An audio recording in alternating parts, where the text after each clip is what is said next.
हे friends, तो काफ़ी quick review में बात करेंगे तमिल फिल्म जो कि पहले बड़े बड़े वादे किए गए कि हिंदी में रिलीज़ की जाएगी, लेकिन आप अक्सर करके देखोगे पैन इंडिया यानी कि पान इंडिया के नाम पर जो बड़े बड़े वादे किए जाते हैं वो पूरे नहीं होते हैं। लेकिन उस वादे को बिल्कुल भी ना फुलफिल करते हुए जो लोगों ने मुझे बहुत बहुत काफ़ी ज़्यादा कमेंट कर कहा था कि भाई मैं इस फिल्म का टीजर देखूँ, जो कि डेफिनेटली टीजर देखने में ठीक ठाक सा लगता है, मुझे कोई आउट ऑफ द बॉक्स नहीं देता है, लेकिन थोड़ी बहुत उम्मीद जगाता है कि भाई आप कुछ अलग करने की राह पर बढ़ रहे हो, जो धीरे धीरे वो तुम्बाड़ वाले पैटर्न जैसा लगता है। लेकिन तुम्बाड़ की प्रेजेंटेशन अपने यूनिवर्स को लेकर के इतनी ज्यादा लॉयल थी कि भाई उसके बारे में कितनी बार बात किया जाए वो बात कम है। लेकिन इसे छोड़ करके अगर इस फिल्म की बात करूं तो ये ऑलमोस्ट देखा जाए तो 2.5 घंटे की फिल्म है, जिसमें कैरेक्टर का नाम मेरे को याद नहीं है, मैं नाम बता दूं, ये जीवी प्रकाश करके एक्टर थे, वो उन्होंने इस फिल्म पर अपने पैसे भी लगाए हैं। बाकी फिल्म की कहानी और किंगस्टन द कर्स्टेड सी पर बेस है, मतलब कि आप समंदर में नहीं जा सकते, ऐसा उनके रूल होता है। तो उस रूल पर कि आप समंदर में नहीं जा सकते, और उसी रूल और बचपन से सुनती आई हुई बोलते ना कि श्रापित समंदर की कहानी को अपने लीड कैरेक्टर का जो एक्टर दिखाया है वो किस तरीके से डील करेगा। इसके बाद उसके पूरे गाँव में जो मछली पकड़ने नहीं जा रहे तो वही तंडेल वाली जो सिचुएशन है वैसी भी आपको यहाँ पर नजर आएगी, यानी गरीबी, ये सारी चीजें, लोग कई और दूसरी चीजों में लग रहे हैं क्योंकि विलन उन्हें अगर आप मछली नहीं पकड़ सकते तो हमारे साथ आके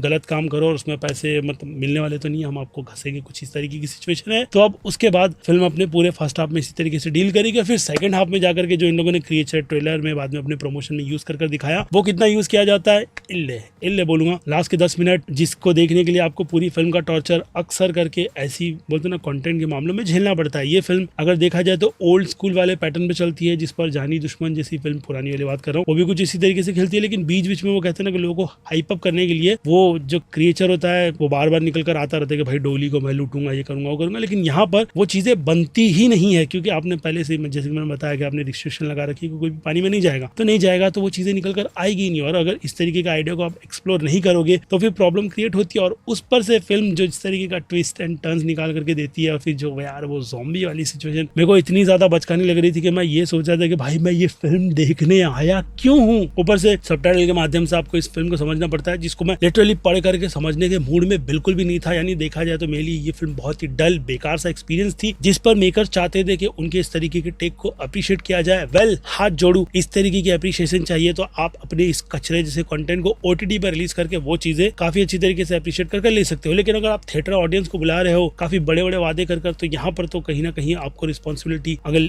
लेते हुए अगर ऑडियंस बोल रही है तो आपको वो चीजें भी सुननी पड़ेगी, जिसमें मैं यही कहूंगा कि भाई बंद करो इस तरीके के कंटेंट को बनाना जो घिसा पिटा पैटर्न देकर के उन पुरानी बोलते ना ऑडियंस को पकड़ती है जो अपने इस जॉनर से बिल्कुल भी बाहर नहीं निकले, मतलब कि वो ओल्ड स्कूल में रहना चाहते हैं। उनको अगर इस तरह का कंटेंट भाई क्या कुछ यूनिक एंड में देखने मिला था, ऐसी वो बहुत रेयर वाली ऑडियंस होगी, मतलब पकड़ के चलो कि 30% की ऑडियंस होगी वो वाइल्ड फायर वाली, मतलब अगर आप ऑडियंस देखोगे तो उनके लिए थोड़ा ना डोपामिन वाली चीजें होती है, वो इस फिल्म से पूरी तरीके से मिसिंग है। बाकी फिल्म अपनी प्रेजेंटेशन को लेकर के लॉयल तो नहीं थी, इसलिए मैं भी बिना लॉयल्टी के साथ सीधे अगर रेटिंग की बात करूँ, क्योंकि सीधे मुद्दे की बात की जाएगी इस टाइम वेस्ट वाली फिल्म के लिए, तो मैं मास ऑडियंस के हिसाब से इस फिल्म को बी की कैटेगरी में रखूंगा। क्रिटिक्स की अगर रेटिंग की बात की जाए तो B- वाला आर्क अच्छा बनेगा, जिनसे मैं अपनी सहमति बिल्कुल भी ना बनाते हुए इस फिल्म को C की कैटेगरी में ये रख करके यही कहूंगा कि भाई दूर रहो, हाथ जोड़ूंगा। ये बहुत बेकार फिल्म थी जो अपने इस पैटर्न में बिल्कुल भी कुछ नया ना फॉलो करते हुए हमारे टाइम को बर्बाद नहीं बल्कि पूरी तरीके से तबाह कर देती है। बाकी खैर ये मेरा पर्सनल एक्सपीरियंस है किंगस्टन द कर्स्टेड सी फिल्म को लेकर, जिस पर अब अगर आपने भी अपने समय को तबाह और बर्बाद किया है तो कमेंट में लिख कर बताना जरूर कि इस फिल्म का एक्सपीरियंस आपके लिए कैसा था। बाकी और क्या, मिलते हैं जल्द ही दूसरी किसी वीडियो में। Till then